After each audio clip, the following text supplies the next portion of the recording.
출애굽기 30장 17절에서 21절까지입니다. 같이 읽겠습니다. 여호와께서 모세에게 말씀하여 이르시되 너는 물두멍을 노스로 만들고 그 받침도 노스로 만들어 씻게 하되 그것을 회막과 제단 사이에 두고 그 속에 물을 담으라. 아론과 그의 아들들이 그 두멍을에서 수족을 씻되 그들이 회막에 들어갈 때에 물로 씻어 죽기를 면할 것이요 제단에 가까이 가서 그 직분을 행하여 여호와 앞에 화제를 살을 때에도 그리할지니라. 이와 같이 그들이 그 수족을 씻어 죽기를 면할지니 이는 그와 그의 자손이 대대로 영원히 지킬 규례니라. 아멘. 기도하겠습니다. 사랑의 주님 고맙습니다. 오늘 저희들 사랑해 주셔서 예수 그리스도 앞에 나와서 살아계신 주님을 찬양하고 성도의 계절을 나누고 더불어 기도하게 하시니 감사합니다. 이제는 저희들이 하나님의 말씀을 기다리겠습니다. 주님 우리에게 말씀해 주실 때에 그 말씀이 우리의 귀에 들려오도록 도와주시기 원합니다. 주님 우리에게 말씀하실 때에 그 말씀을 알아들을 수 있도록 도와주시기 원합니다. 하나님의 말씀을 들을 때에 우리의 삶의 문제가 해결되는 능력을 경험하도록 도와주시기를 원합니다. 오늘도 이 말씀으로 말미암아 예배에 승리하는 저희 모두가 다 되도록 도와주시고 온 마음을 다해서 하나님께 집중하는 시간 만들어 주시옵소서. 예배를 방해하는 모든 악한 세력들을 주님이 묶어주시고 성령께서 이 예배 가운데 인도해 주시옵소서. 예수님의 이름으로 기도하옵나이다. 아멘. 다니엘 기도의 말씀을 드렸는데요. 오늘 주어진 이 말씀을 가지고 물두멍 이런 제목으로 말씀을 나누겠습니다. 다니엘 기도회가 이틀이 지났습니다. 첫째 날에 주신 메시지는 기도회가 영적인 기념비가 되게 하자는 말씀이었습니다. 저에게는 부흥회를 거의 안 했습니다. 제 목회 철학이 매주일이 부흥회고 또 진정한 부흥은 하나님의 말씀으로 되어지기 때문에 끝없이 말씀을 교육하고 또 이제 요즘 시대는 그렇게 부흥회가 옛날처럼 인기 있는 시대가 아닙니다. 그래서 왜냐하면 하나님 말씀 들으려면 말씀이 어디나 충만해요. 어디나 어느 곳에서나 들을 수 있어요. 말씀을 듣는 정도가 아니고 감상할 수 있어요. 듣다가 싫으면 채널을 바꿔도 돼요. 여러분 다니엘 기도할 때 가급적이면 좀 예배당에 와서 같이 기도했으면 좋겠어요. 집에서 들으면 감상으로 끝나기 쉽습니다. 부르짖어 기도할 수도 없고요. 결단할 수도 없고요. 눈물 흘릴 수도 없어요. 회개하는 것도 어렵습니다. 그냥 듣고 끝나는 거예요. 근데 같이 나와서 기도하면 정말 기도의 보좌로 나가서 부르짖어 줄 수 있습니다. 첫날에 그 말씀을 들으면서 하나님 나의 기도에 응답을 해주시는구나 하는 그런 생각이 들었어요. 그런 일이 일어나기를 원했고 이 기도회가 정말 우리 신앙생활에 큰 변화를 주는 신앙생활의 리듬을 바꾸는 지금까지 계속해오던 우리의 삶의 모습을 바꾸는 그런 계기가 되게 하시고 또 부흥이 되게 해달라고 기도했는데 그런 메시지를 주셨어요. 그리고 이제 두 번째 어저께 날에는 은혜를 참 많이 받았어요. 얼마나 많은 은혜가 임하는지 참 아프리카에서 34년 동안 선교를 하시는 우리 박상환 선교사님 여자 사모님이시죠. 남편이 독일로 유학을 가더니 거기서 예수 믿고 거기서 또 편지로 사모님을 예수 믿게 하고 그러더니 신학을 하고 그리고 아프리카로 떠나버렸어요. 그 남편을 만나러 10수년 만에 또 아프리카에 갔어요. 그러니까 이 사모님은 자기가 선교사로 소명을 받아서 간 게 아니고요. 억지로 끌려간 거예요. 억지로 끌려갔었어요. 그래서 지극히 인간적인 것 때문에 그 기본적인 의식주 때문에 충돌이 나는 거예요. 날마다 싸움이 계속되고 저희 교회 우리 가운데는 계속 싸우는 분들이 많아요. 날마다 싸우고 날마다 부딪히고 날마다 싸우고 부딪히고 그리고 이제 남편은 선교 사역을 남편은 헌신된 마음으로 하나님의 소명을 받아서 그 어려운 상황을 천국처럼 그 어려운 열악한 환경을 천국으로 천국의 기쁨으로 그냥 그 생각이 나더라고요. 우리 찬송가에도 있잖아요. 주님의 은혜 가운데 들어가면 초가집도 초가집도 천국이고요. 주님 오신 곳이 어디나 천국이에요. 그 천국의 기쁨으로 막 영적인 사역을 하는데 사모님은 맨날 먹는 것 때문에, 바나나 때문에, 그죠? 굶는 것 때문에, 잠자리 때문에 맨날 싸우는 거예요. 끝없이 인간적으로 갈등을 했는데, 그러다가 이제 황달과 말라리아가 동시에 와가지고 죽을 것만 같은 그 죽음의 위기 앞에서 하나님께 무릎 꿇게 되고, 그리고 주님을 만나는 과정. 주님을 만났어요. 그러니까 그동안에 믿은 것은 뭐죠? 종교인이었어요. 그냥 교회를 나온 거죠. 하나님의 음성을 듣고 철학기도도 하고 열심히 했지만은 그런다고 변화된 건 아니었어요. 거듭난 건 아니었습니다. 십자가를 경험하면서 변화되고, 그래서 그때부터 이제 세상이 달라져 보이는 거예요. 남편이 위대하게 보이고, 그리고 이제 그때부터 사역이 되기 시작하는데, 그 가난한 땅에, 그 말라위, 스와질랜드입니까? 스와질랜드 말라위에서 대학교를 짓고, 병원을 세우고, 엄청난, 어마어마한 하나님의 사역을 하는, 뒷부분 이야기는 그냥 간단하게 생략하셨는데요. 상카라이 막스가 하나님을 만나는 과정. 기쁨 없이, 감격 없이, 비전 없이, 인간적인 생각으로, 자기의 경험으로 믿어왔는데, 이제는 뭐죠? 성령의 인도를 받았어. 그렇게 하나님을 섬기는 사역자가 됐다는, 오늘 우리 모두의 문제입니다. 이런 교회도 사람의 생각으로 사역을 할 수 있어요. 진정한 교회는 성령의 인도를 받아서 해야 돼요. 내가 열심히 할 수 있어요. 얼마나 피곤하고 힘든지 몰라요. 근데 하나님을 만나고 기쁨이 넘치면 저절로 돼요. 내가 이루는 게 아니고 하나님이 하시는 거예요. 그래서 그런 공동체, 그런 개인, 그런 셀, 그런 가정, 이런 우리가 되도록 저는 간절하게 기도했습니다. 그래서 영적인 기념비는 딴 게 아니에요. 우리가 주님을 만나는 사건입니다. 그래서 다니엘 기도회를 통해서 오늘 저와 여러분들이 정말 주님을 인격적으로 만나는 그런 사건이 벌어지기를 축복합니다. 기도하고 주님께 나가는 것이 참 중요합니다. 그래서 여러분, 기도하는 일에 내 자신을 드려야 되는데요. 제가 어저께 말씀을 딱 듣는 가운데 한 구절이 생각이 났어요. 하나님 말씀에 한 구절이 생각났어요. 빌립보서 1장 1절에 사도 바울이 자신을 소개하면서 나는 그리스도 예수의 종입니다 했어요. 나는 예수 그리스도의 종입니다 이렇게 했어요.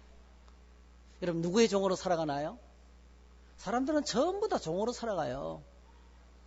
어떤 사람은 일에 묶여서 살아갑니다. 어떤 사람은 돈의 노예가 되어 살아갑니다. 어떤 사람은 쾌락의 노예가 되어서 살아갑니다. 어떤 사람은 그냥 인생에 자신의 목표가, 자기가 설정한 목적이 있어요. 그걸 향해서 죽으라고 살아갑니다.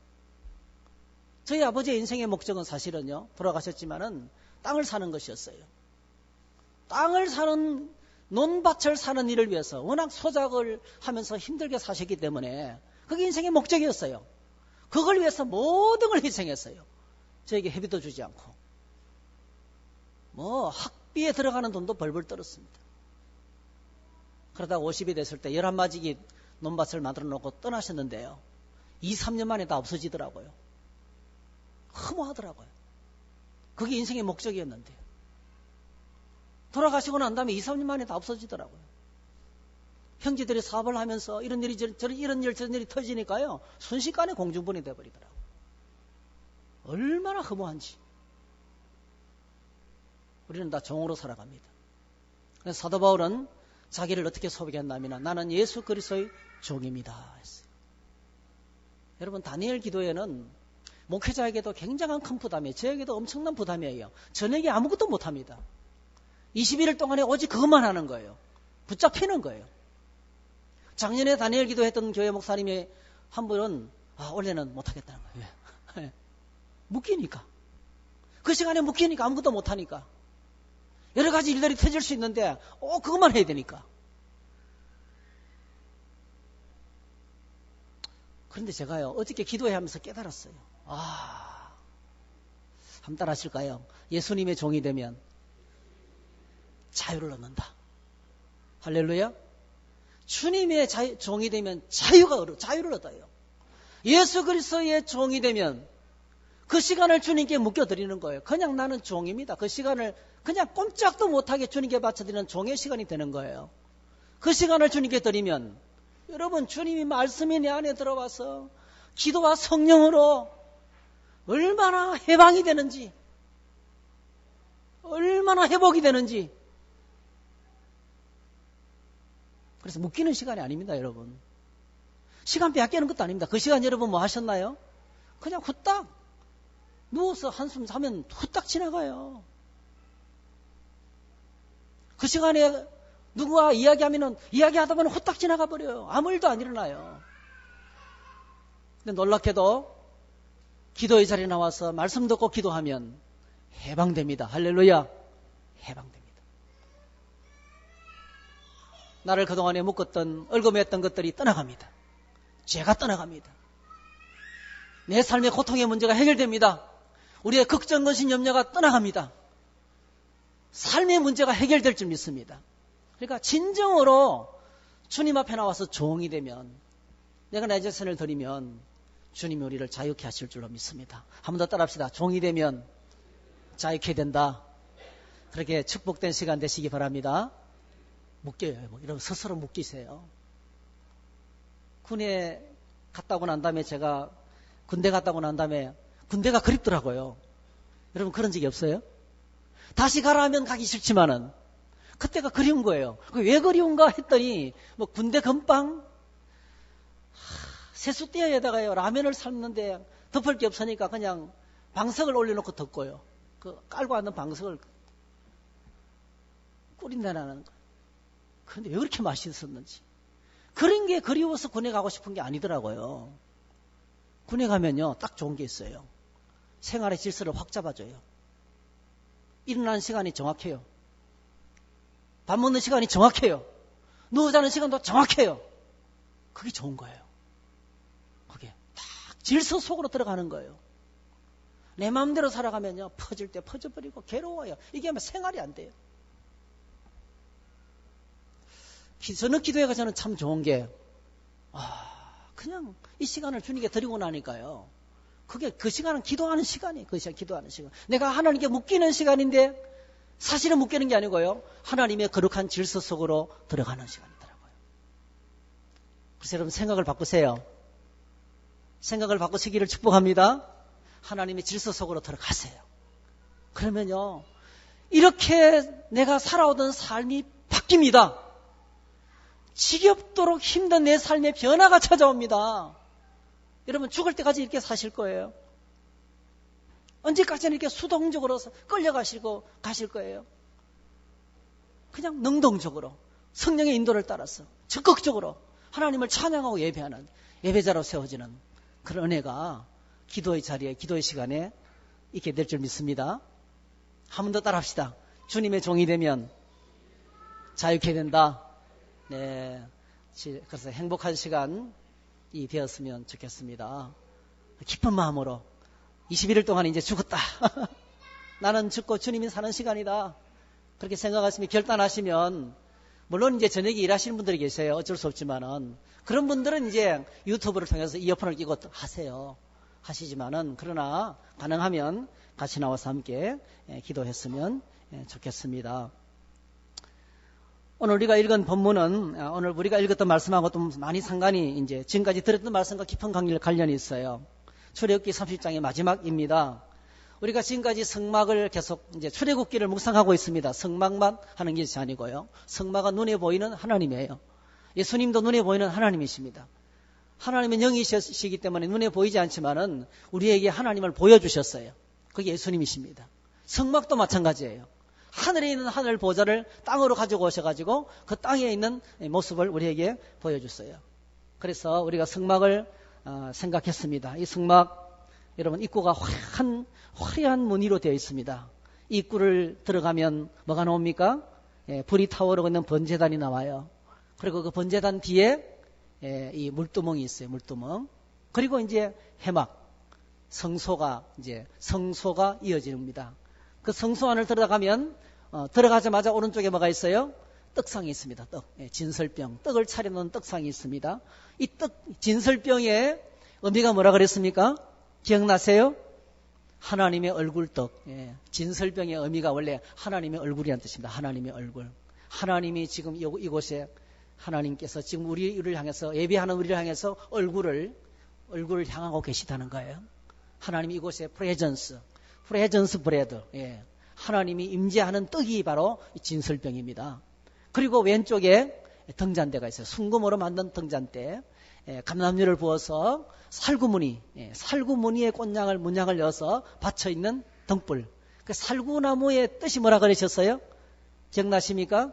예, 눈을 떼지 않고 지키신다. 졸지 않고 지키신다는 뜻이 있어요. 그러니까 하나님이 눈동자처럼 졸지도 않고 주무시지도 않으면서 우리의 삶을 환히 비추고 있어요. 어둠의 세력이 접근하지 못하도록. 오늘 저와 여러분들 눈동자처럼 지키시는 등불. 그 등불이 되어주신다는 거예요. 하나님께서 우리의 삶의 떡이 되어주시고, 하나님께서 우리의 삶의 빛이 되어주시고, 이게 바로 뭡니까? 하나님 앞으로 나갈 때 여러분, 인생의 문제가 해결되는 거예요. 할렐루야. 하나님께 나가면 하나님이 떡이 되시고 하나님이 빛이 되어주셔서 우리의 삶을 보여주시는 거예요. 그래서 어떻게 살아야 될 건지 알게 되는 겁니다. 내 모습도 깨닫게 해주시는 거예요. 그리고 그 지성소 발 앞에 뭐가 있습니까? 네, 순금으로 만든 향단이 있습니다. 금향단이 있습니다. 예, 이 향단의 의미를 우리가 지난번에 생각했습니다. 얼마나 중요한지. 향단은 번제단이 아니다. 거기서 제물을 태우는 것이 아니고 바로 향을 살라서 올려드리는, 끝없이 하나님께 올라가는 기도고 찬양이고 감사다. 그래서 오늘 저와 여러분들 가운데 하나님께 늘 출입하면 이 향이 우리 몸에 배어 있습니다. 그렇죠? 오늘 우리 안에 거룩한 하나님의 향기가 나타나기를 축복합니다. 향기를 대해서 생각했습니다. 그리고 지성소 안에 들어가면 언약궤가 있어요. 언약궤 위에 속죄소까지 우리가 생각했어요. 그래서 이제 7번째로 맨 마지막에 이제 물두멍을 이야기하는 거예요. 사실은 물두멍은 어디에 있습니까? 이 물두멍이라는 말은요, 지금 쓰지 않습니다. 지금 쓰는 단어가 아니에요. 이건 뭐냐, 물을 담아놓는 큰 대야입니다. 큰 대야. 물을 담아놓는 큰 대야를 물두멍이라 불렀습니다. 물두멍. 노스로 만들었습니다. 노스로 만든 이 물두멍, 큰 대야를 이제 뒀어요. 성경에서는 이걸 마지막으로 지금 이야기하고 있지만 실제로는 어디에 있었습니까? 우리가 성막의 문을 열고 들어가면 두 번째로 만나는 큰 구조물이에요. 이게 대야가 컸어요. 대야가 그냥 작은 대야, 세수 대야가 아니고요. 큰, 들어가서 목욕도 할 수 있을 만큼 큰 대야입니다. 참 특징이 많이 있는데요. 이 물두멍은요, 제일 먼저 놋으로 만들었습니다. 놋. 두 번째로는요, 번제단과 해막 사이에 있었습니다. 그러니까 우리가 들어가면 두 번째로 만나는 성구입니다. 성구. 성전의 기구였습니다. 그리고 놀라운 사실은요, 다른 모든 기구들은 떡상이나 금양단이나 분양단이나 언약소나 그 성전의 해막의 크기라든지 번제단이 전부 다 하나님이 정해준 사이즈가 있었어요. 그렇죠? 그런데 이 물두멍은요, 사이즈에 제한을 두지 않았어요. 얼마든지 크게 만들어라는 거예요. 네, 물두멍은 사이즈를 제한해 주지 않았었어요. 왜 그랬을까요? 여러분, 끝없이 계속해서 손발을 씻어야 되는데 물을 조금 담아놓으면 안 되잖아요. 될 수 있으면 최대한 크게 만들라는 거죠. 최대한 크게 만들어서 목욕을 하는 건 안 되지만은 손발 씻는데 부족함이 없도록 물을 많이 담을 수 있도록. 그러니까 제가 생각할 때는 그런 것 같아요. 이 물두멍을 옮길 때는 수레를 하나 만들어야 됐을 것 같아요. 네, 그런 큰 수레에다가 물두멍을 아마 싣고 다니지 않았을까 하는 생각을 해보겠습니다. 사이즈의 제한을 두지 않았습니다. 그리고 사용 용도는 딱 한 가지입니다. 제사장들이 해막을 출입하기 전에는 반드시 손과 발을 씻어야 됩니다. 손과 발을 씻도록 그렇게 만들었습니다. 지금 오늘 하나님 우리에게 말씀하고 있는 물 이야기를 하고 계세요. 물을 담아놓는 그릇을 말씀하시면서 물 이야기를 하고 있습니다. 여러분, 성경에서는 물은 굉장히 많은 의미를 안고 있어요. 성경에서 나오는 물에 대해서 한번 좀 설명해보면 엄청나게 많은 의미를 담고 있습니다. 그리고 이 물은요, 우주에서 제일 많아요. 지구에도 70%가 물입니다. 우리 사람의 몸에도 70%가 물입니다. 물의 용도 가운데서 가장 큰 것은 씻는 겁니다. 우리가 물을 먹죠. 속을 씻어내는 거예요. 음식물을 산화시키면서 나오는 찌꺼기를 물이 씻어내는 거예요. 그래서 식사 전에는 물을 많이 잡수시니 좋아요. 밥을 먹을 때는 국을 많이 먹는 것은 위가 늘어나고 소화액을 희석시켜서 소화가 잘 안 되게 만들지만은 식사할 때는 국을 안 드시는 분들이 있더라고요. 그건 괜찮은 거예요. 밥을 먹을 때는 드라이하게 먹어도 괜찮아요. 그런데 꼭 기억하셔야 돼요. 식사 전에 물을 많이 먹어줘야 되는 거예요. 식후에도 뭐죠? 시간이 좀 지나고 난 다음에는 물을 계속 먹어줘야 돼요. 그래야 뭐죠? 몸속에 생기는 노폐물이 계속 배출되는 거죠. 씻어내는 겁니다. 정화시키는 겁니다. 순결하게 하고 깨끗하게 하는 것입니다. 만약에 오늘 이 땅에 씻을 물이 없다면 어떻게 되겠어요? 이 자리에 아마 못 앉아 있을 거예요. 냄새가 진동해서 못 앉아 있을 거예요. 그래서 우리나라도 물 부족 국가입니다, 여러분. 삼면이 바다인데도 불구하고 세계에서 물이 모자라는 나라입니다, 우리나라도. 물 부족 국가 중에 하나입니다. 그래서 아껴 써야 돼요, 사실은요. 너무 함부로 막 쓰면 안 돼요. 물 부족 국가입니다. 얼마나 물을 많이 쓰냐. 문명화될수록 물을 많이 씁니다, 여러분. 그래서 물은 순결을 상징하고 회복을 상징하고 소생과 능력을 상징하고 위대함을 상징하고 풍성함을 상징합니다. 인류의 역사는 물과 함께 시작이 되었습니다. 창세기를 보면 인류가 그렇게 물두멍이 이렇게 창세기에 보니까 태초에 하나님이 천지를 창조하시니라. 땅이 혼돈하고 공허하며 흑암은 깊음이 있고 하나님의 영은 수면 위에 운행하시니라. 이게 뭐냐면 최초의 지구는요, 깊음이 바로 물이에요. 그냥 깊은 물로 쌓여 있었습니다. 완전히 전체가 다 쌓여 있었습니다. 최초의 인류의 땅의 모습은 동그란 완전히 원형에다가, 그 원형인 지구에다가 물이 두껍게 이렇게 감싸고 있었어요. 그리고 뭐죠? 하나님께서 창조활동을 시작하니까 어떻게 됐습니까? 산이 생기고 바다가 들어가고, 그래서 물이 뭐죠? 낮은 곳으로 모이고 높은 곳은 드러나게 됐는데, 이게 묵과 육지와 바다가 그렇게 나뉘게 된 거예요. 태초에 하나님이 천지를 만드시던 첫 번째 날은 태초에 하나님이 천지를 창조하시니라. 이때는요, 그때 상태가 깊은 물로 이 지구는 덮여 있었습니다. 그래서 인류의 역사는, 천지 창조 역사는 물에서부터 시작이 됩니다. 그래서 어떤 철학자는 인류의 기원은 물이라 그러잖아요. 물. 그렇죠? 인류의 기원은 물에서 시작됐다. 인류의 기원은 물로 시작하지 않습니까? 에덴 동산, 바로 강물이 흘러 적시는 동산이었습니다. 에덴 동산. 최초의 에덴 동산. 2장 10절에 보니까 강이 에덴에서 흘러나와 동산을 적시고 이렇게 써요. 그러니까 에덴 동산은 그 메마른 척박한 땅이 아닙니다. 굉장히 비옥한 땅입니다. 물이 흘러나오는 곳입니다. 물이 흘러나와서 그 동산을 적시는 곳입니다. 그래서 여러분, 풍성한 은혜를 뭐라 그래요? 물된 동산이라 그러잖아요. 물된 동산.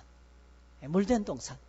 그러니까 땅이 촉촉하게 젖어서 나무와 풀이 자라기에 너무나 좋은 땅이 바로 에덴 동산이었다는 것입니다. 인류의 문명이 이 물로부터 시작이 됐고, 강으로부터 인류의 문명이 시작됐다는 것입니다. 그리고 이 에덴 동산의 성소를 시편이 찬양했는데요, 이렇게 묘사합니다. 한 시내가에서 나뉘어 흘러 하나님의 성곳 지존하신 이의 성소를 기쁘게. 하나님의 성소에서 강물이 흘러나온다는 거예요. 여러분, 이 순간에도 예배하는 이 자리에서 하나님의 강물이 흘러나기를 축복합니다. 그 강물이 바로 은혜의 강물이에요. 은혜의 강물. 거대한 은혜의 강물이 세계를 향해서 흘러가는 거예요. 그리고 완성된 하나님 나라, 새하늘과 새 땅을 하나님께서 말씀하시는데 거기도 물이 흘러요. 완성된 하나님의 나라. 요한계시록 22장 1절 2절. 또 그가 수정같이 맑은 생명수의 강을 내게 보이라니 하나님과 어린 양의 보호자로부터 나와서 길 가운데로 흐르더라. 강 좌우에 생명나무가 있어 12가지 열매를 맺되 달마다 그 열매를 맺고 그 나무 잎사귀들은 만국을 치료하기 위해서 있더라. 그러니까 이 생명수, 하늘 생명의 보호자에서부터 물이 흘러나오는데, 이 물이 뭐죠? 흘러가는 곳마다 나무들이 막 맺히고 그 나무의 열매를 따먹으면 어떻게 되겠어요? 다 치료되는, 온 세상이 치유되는. 오늘 저희들이 살아가는 이 사회가 얼마나 병들은지 알고 있잖아요. 심각하게 부패하고 얼마나 불의가 가득하고 얼마나 찌들고 타락하고 폐역한 세대인지 눈으로 보고 있습니다. 우리가 뭘로 고치겠어요? 정치로 고칠 수 있을까요? 지식으로 고칠 수 있을까요? 지식이 흘러넘치는데요. 세미나로 고칠 수 있을까요? 캠페인으로 고칠 수 있을까요? 불가능합니다. 여러분.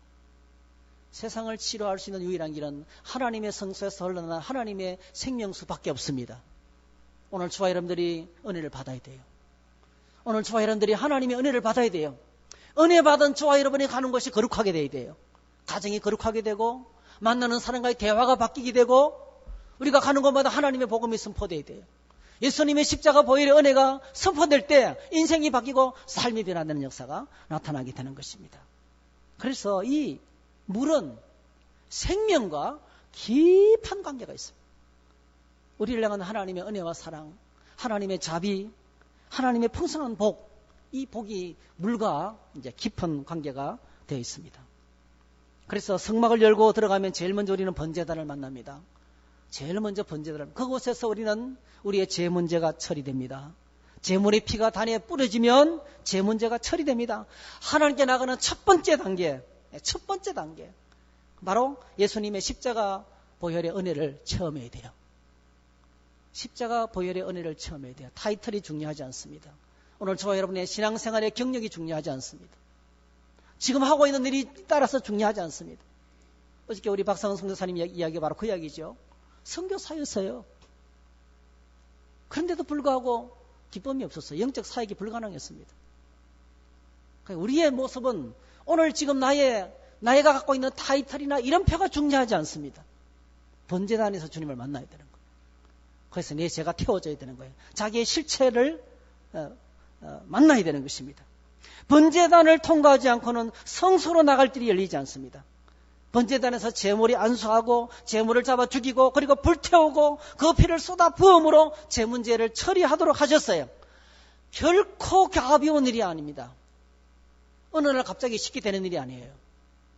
어제 우리 선교사님은 정말 죽을 고통의 자리에서 그때서 됐습니다. 그 수많은 세월 동안 20여 년 동안 다툼을 통해서 마지막에 변화되었습니다. 그래서 우리가 기다려야 돼요. 인간적인 사람 기다려야 돼요. 우리 힘으로 안 돼요. 잔소리로 안 바꿔집니다. 지적한다고 안 바뀌어요. 아무리 정지해도 안 됩니다. 여러분. 두들겨 패도 안 돼요. 잡아가도 안 됩니다. 여러분. 끝장내자 해도 안 돼요. 이게 우리 인생의 한계입니다. 한계. 우리가 할 수 없는 것이에요. 내 힘으로 되는 것이 아닙니다. 주님의 은혜가 임하게 됩니다. 여러분, 주님의 십자가 보혈의 은혜가 우리에게 덮어지기를 축복합니다. 예.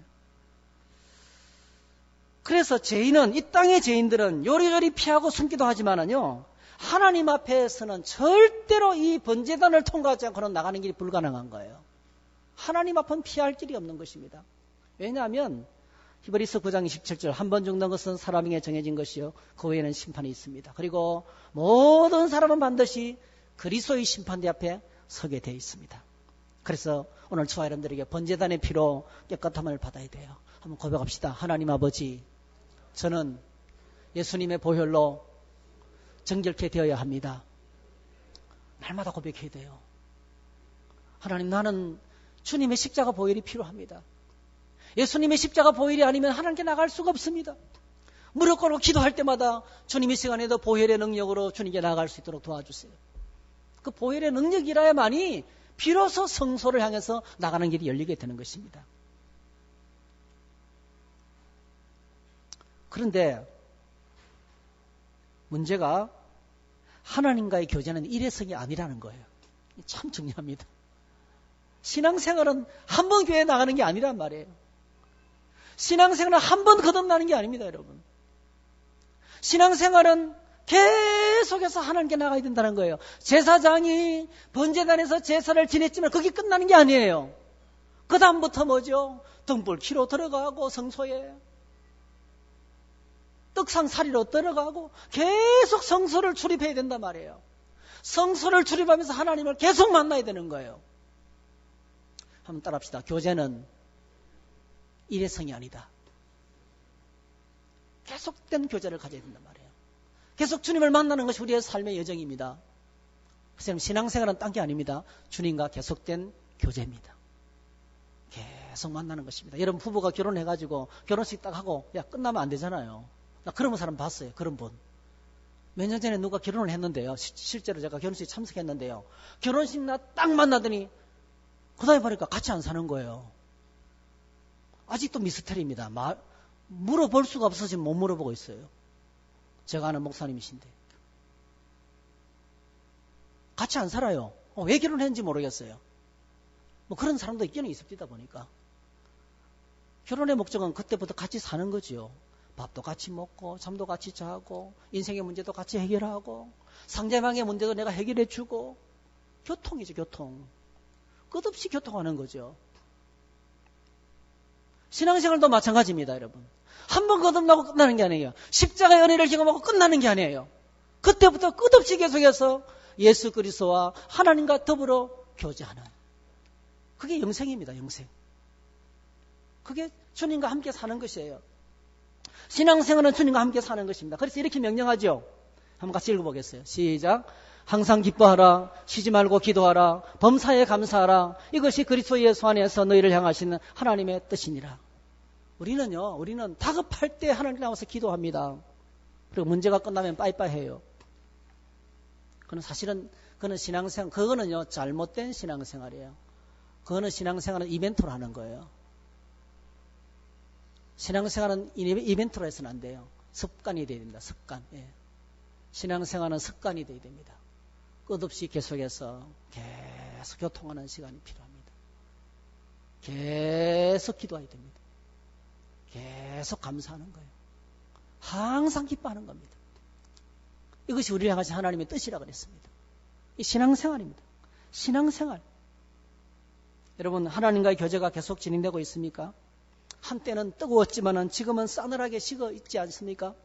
한때는 뜨겁게 기도했지만은 문제가 심각했을 때는 그렇게 열심히 기도했지만은 지금도 계속해서 기도하고 계십니까?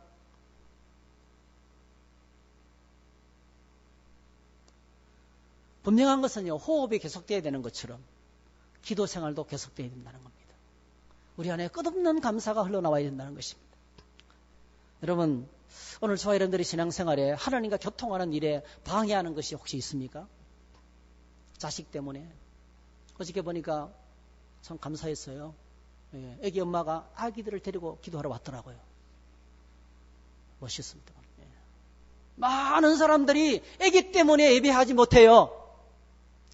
자식들 때문에 기도하지 못해요. 일 때문에 기도하지 못합니다, 여러분. 내 인생 즐기려고 하나님께 나가지 못합니다, 여러분.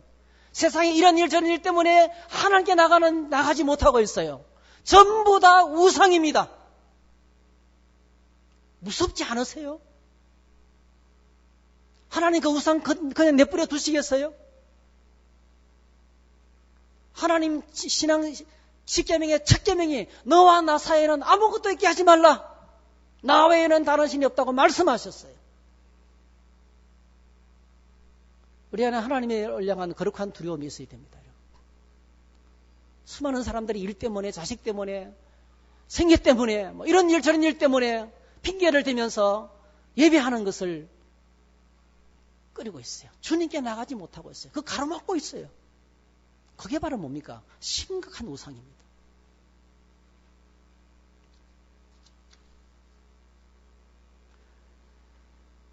그런데 우리가 세상을 살다 보면은 그 은혜, 십자가 그 은혜를 너무 쉽게 잊어버리게 됩니다. 첫사랑을 너무 쉽게 잃어버리게 됩니다. 그래서 피로 정결하게 되었지만 물로 씻는 일이 요구되는 것입니다. 번제단을 나왔지만은 성소에 들어가기 위해서는, 하나님과 깊은 교통의 시간을 가지기 위해서는 반드시 뭡니까? 또다시 씻는 수고가 필요하다는 것입니다. 여러분, 특별히 성소를 출입하는 그 제사장들은 반드시 다시 손과 발을 씻을 것을 말씀하고 있어요. 그래서 오늘 우리가 읽은 이 말씀 본문에 보면 또다시 씻으라. 근데 그냥 간단한 문제가 아니고 20절에 보니까 물로 씻어 죽기를 면할 것이요. 21절에도 수족을 씻어 죽기를 면할 것이니. 이거는 심각하다는 거예요. 더러워진 상태로 성소에 들어가면 큰일 난다는 거예요. 바로 죽는다는 겁니다. 그냥 간단한 문제가 아니고 반드시 씻으라. 반드시 씻으라. 그렇게 말씀하고 있습니다. 제사장들의 목숨이 달린 문제라는 거예요. 여러분, 오늘 저와 여러분 모두는 다 제사장들입니다. 기억하시기 바랍니다. 모두가 다 제사장, 모두가 다 하나님께로 나가는 것입니다. 이 죽음이라는 것은요, 하나님과의 단절을 의미합니다. 죽음이 뭐라고요? 하나님과의 단절이 바로 죽음입니다. 에덴 동산에서 하나님께서 아담과 하와에게 말씀하셨어요. 이 말씀을 어기는 날에는, 자, 17절 선악을 알게 하는 나무 열매를 먹지 말라. 내가 먹는 날에는 반드시 죽으리라. 심플합니다. 동산에 있는 모든 열매는 마음대로 따먹어라. 이 동산 내에 나있는 열매는 전부 다 네 거다. 마음 놓고 따먹어라. 어떤 나무였습니까? 보기에 좋고 먹기에 좋은 열매가 가득했어요. 그런데 17절 한 나무는 지적하면서 이 나무는 절대로 손대지 말라. 내 거다. 따먹으면 내가 반드시 죽는다. 하나님의 말씀을 어기면 반드시 죽는다. 심플합니다, 여러분. 클리어해요. 그런데 여러분 어떤 일이 벌어졌어요? 아담과 하와가 사탄의 유혹을 받아서 하나님을 불신하고 교만하고 따먹었어요. 바로 죽었습니까? 안 죽었어요. 쫓겨났을 뿐이지. 에덴 동산에서 추방당했습니다. 하나님 앞에서 추방당했습니다. 그리고 생명나무로 가는 길이 막혀버리고 말았습니다. 그때부터 우리의 삶 속에 즐겁고 행복한 노동이 고통이 되기 시작했고, 가정 안에 엄청난 고통이 찾아왔어요. 여성들은 출산의 고통과 양육의 고통과 가정의 고통이 찾아왔고요. 우리 남자들은 또 세상에 나가서 일하는 머리에 땀을 흘려야 그 노동이 즐거운 것이에요. 즐거운 노동이 뭐죠? 그 노동 속에 어마어마한 고통이 들어가기 시작했어요. 왜냐하면 인간이 그때부터 욕심을 부리기 시작했기 때문에. 너무나 자기중심적이기 때문에. 땅을 쉬게 해야 되는데 안 쉬게 안 하는 거예요. 계속 돌리는 거예요. 잠을 자야 되는데 전기불을 켜놓고 계속 일을 시키는 거예요. 그래서 노동이 고통이 되고 말았습니다. 고통가득한 세상이 되고 말았다는 것입니다. 그게 바로 죽음이에요. 죽음은 하나님께로부터 끊어지는 겁니다. 관계가 끊어지는 것입니다. 하나님으로부터 추방당하는 것이 죽음입니다. 저희 삭선 사망인 것입니다. 그런데 오늘 본문에서 뭐라고 말씀하고 있냐면은 왜 수족을 씻어서 죽기를 면할 것을 왜 손과 발을 씻을 것을 말씀하셨을까요? 이미 앞에 번제단에서 죄값이 다 지불됐어요. 할렐루야. 죄값이 다 지불됐어요. 여러분, 예수님의 십자가에서 오늘 저와 여러분의 인생의 죄의 문제가 다 해결됐습니다. 하나님과의 관계, 사람들 사이의 관계, 환경과의 관계, 내 자신과의 관계가 생기는 죄가 처리됐어요. 완벽하게 다 처리됐습니다. 부족한 게 없었어요. 부족한 것이 없었어요. 히브리서 9장에 보니까 뭐라고 말씀하고 있습니까? 12절 염소와 송아지의 피로 하지 아니하고 오직 자기의 피로 영원한 속죄를 단번에 이루셨다. once for all. 히브리서 9장 28절에도 이와 같이 그리스도도 오늘 저와 여러분의 죄를 담당하시려고 단번에 자신을 들이셨다. 한 번으로 끝내는 제사를 지냈다는 거예요. 완벽한 제사를 지냈습니다, 여러분. 그런데 지금 또다시 손과 발을 씻으라고 말하는 거예요. 여러분, 성막의 현장으로 한번 가보세요. 제사장이 번제에서 제사를 지냅니다. 짐승을 죽이고 살을 분리하고 내장을 드러내고 껍데기를 분리하고 불을 태우고 피를 쏟아붓고 제사장의 모습을 한번 보세요. 손과 발과 그 당시에는 제사장은 신발을 신지 않았습니다, 여러분. 사막지대에 신발이 없었어요. 손과 발과 온몸이 어떻게 됩니까? 피가 튀기고 짐승들의 오물도 나올 수 있고 털과 이런 것들은 금방 더러워지겠죠. 그러니까 그 제사장이 제사를 지내는 현장으로 가보면 제사를 지내는 과정의 의미 뭡니까? 엄청나게 자신이 더러워집니다. 그게 물이 없다면 안 되는 거죠. 반드시 물이 있어야 되는 거죠. 그런데 뭐라고 말씀하고 있냐면은 그 몸으로는 성소에 못 들어간다는 거예요. 그 피 묻은 몸으로, 그 더러워진 몸으로는 못 들어간다는 거예요. 여러분, 제사장이 제사를 지내는 과정은 죽음을 만나는 과정이에요. 죽은 짐승의 사체에 손을 대는 순간에 부정하게 됩니다. 죽음과 만나는 자리예요. 우리 인생의 가장 무서운 우리 삶을 파괴하는 것이 죄인데 죄는 바로 죽음과 연결되는 거예요. 그래서 번제단에서 이미 짐승의 제물의 피가 쏟아져서 죄가 정결하게 됐지만은 놀랍게도 그 죄를 처리하는 과정에서 이미 뭡니까? 제사장은 자기도 모르는 사이에 죄가 더러워지는 거예요. 죽음을 만나면서 더러워지는 거예요. 씻지 않으면 안 될 상태가 된다는 것입니다. 그래서 발도 더러워집니다. 그래서 그는 다시 손과 발을 씻어야 하는 거예요. 오늘 저와 여러분들이 예수 그리스도를 믿고 우리의 모든 죄가 다 용서받았어요. 하나님과의 관계가 회복됐습니다. 사람들 사이의 관계도 회복됐습니다. 환경과의 관계도 회복됐습니다. 그리고 뭐죠? 내 자신과 관계도 회복됐어요. 완전하게 회복하셨어요. 근데 문제는 살다 보면 또다시 뭐죠? 또 틀어지는 거예요. 나도 모르는 사이 죄를 지어서 하나님과의 관계가 또 오염되는 거예요. 사람들 사이 관계가 또 오해가 생기기 시작하는 거예요. 나를 들어서는 환경을 파괴하기 시작하고 사랑하지 못하게 돼요. 내가 내 자신을 정죄하고 또다시 미워해요. 나는 내가 싫어. 그래서 관계가 뒤틀어지는 거예요. 뭐가 필요합니까? 예수님이 십자가에 다시 달려 돌아가실 필요는 없지만은, 주님의 십자가 보혈의 은혜가 또다시 필요는 없지만은 씻을 필요가 있는 거예요. 죄를 회개하고 고백하고 기도의 보좌를 나가고 말씀의 보좌 앞에 나가는 또 다른 씻는 작업이 필요하다는 것입니다. 이것이 신앙생활이에요. 여러분, 하나님께 나가서 우리가 계속 교제하는 것이 신앙생활의 매우 중요한 목적입니다. 여주동행, 주님과 함께 동행하는 것이 주님의 뜻입니다. 그래서 고린도전서 1장 9절에 보니까 너희를 불러 그의 아들 예수 그리스도 우리 주와 더불어 교제하게 하시는 하나님은 미쁘시도다. 이게 큰 은혜입니다. 여러분 축복합니다. 하나님과의 교제가 계속되기를 축복합니다. 끝없이 교제하고 끝없이 기도하고 끝없이 감사하면서 그게 행복합니다. 하나님 안에서 살아가는 삶이에요. 이게 주님께서 우리를 향하신 목적입니다. 여러분.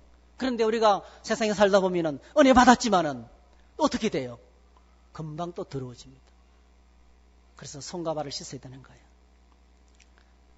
어저께 이제 잠시 길을 걷다가 반가운 성도님을 만났어요. 너무 반가워가지고 이렇게 막 끌어안을 뻔했어요. 제가 악수를 했어요. 했더니 목사님 저 잡으면 안 됩니다는 거예요. 알고 보니까 그 옆에 작업장에서 완전히 막 그 작업 반장이 되셔가지고 막 흙먼지를 뒤집어 쓰면서 온몸이 막 흙먼지야. 제가 손만 딱 잡았는데요.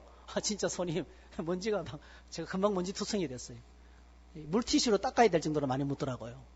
옷을 끌어내려고 이리 했더니 몸에서 이미 먼지가 빽 앉아 있더라고요. 여러분, 더러워진 상태로는 뭐죠? 만남이 불가능합니다.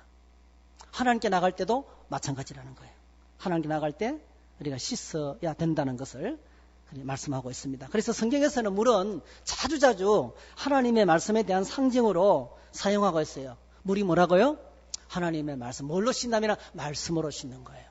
말씀으로 씻는 것이, 말씀과 기도로 우리가 우리 자신을 씻는 것이 물로 씻는 이 물두멍의 큰 역할이라는 것입니다. 시편 119편 9절에 보니까 청년이 무엇으로 행실을 깨끗하게 하리까? 주의 말씀으로 우리의 삶을 깨끗하게 할 수 있다는 거죠. 예수님께서 말씀하시기를 물과 성령으로 나지 아니하면 하나님 나라 들어갈 수 없다. 이 물이 바로 말씀이에요. 요한복음 15장 3절에 보니까 너희는 내가 일러준 말로 이미 깨끗해졌다. 주님의 말씀으로 이미 깨끗해졌다는 거예요. 그리고 에베소서 5장에도 보니까 신랑 신부 남편과 아내의 이야기를 하면서 그 남편과 아내가 가정 안에서 거룩한 교회를 만들어 가야 되는데 이런 꼭 기억하셔야 돼요. 어저께도 우리 성도사님이 그랬잖아요. 하나님, 세상에 여자가 많은데 왜 이런 이 악한 여자를 만나게 했냐고 그런 고백했잖아요. 꼭 기억하셔야 돼요.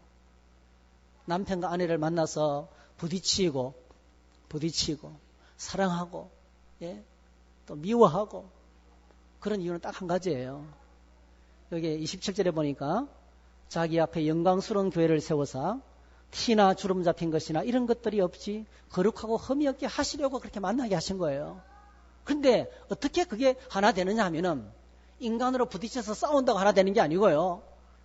26절 물로 씻어 말씀으로 깨끗하게 하시고, 할렐루야.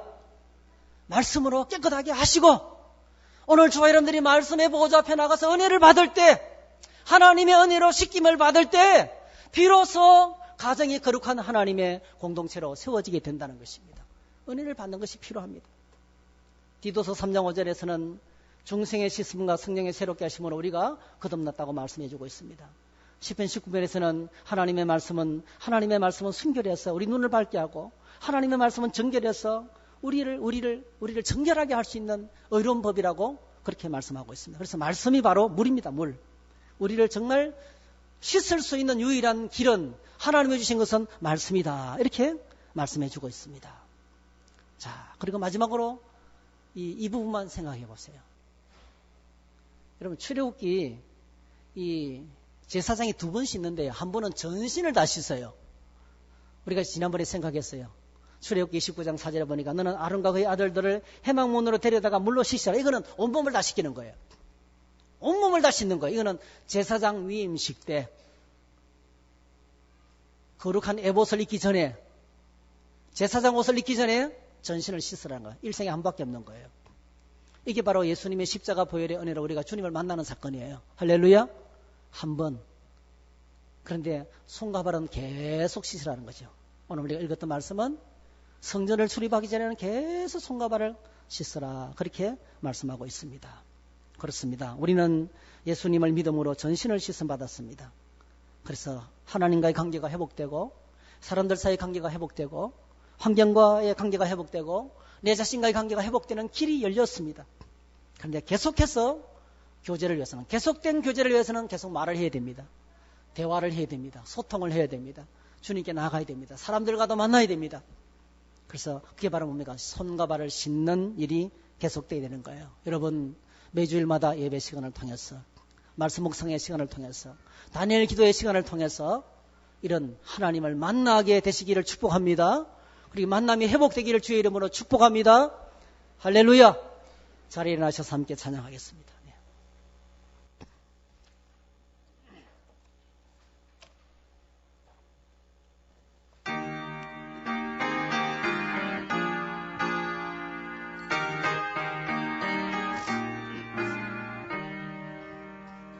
정결하게 하는 셈이 나의 앞에 있도다. 성령께서 권고하신 죄 씻으라 하시네.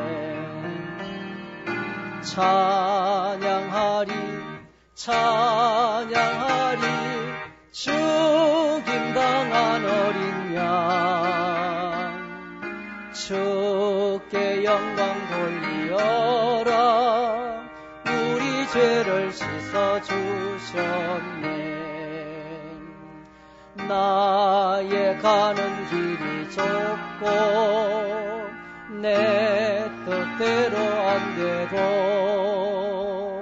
모두 욕심 다 버리고 주만 따라가겠네.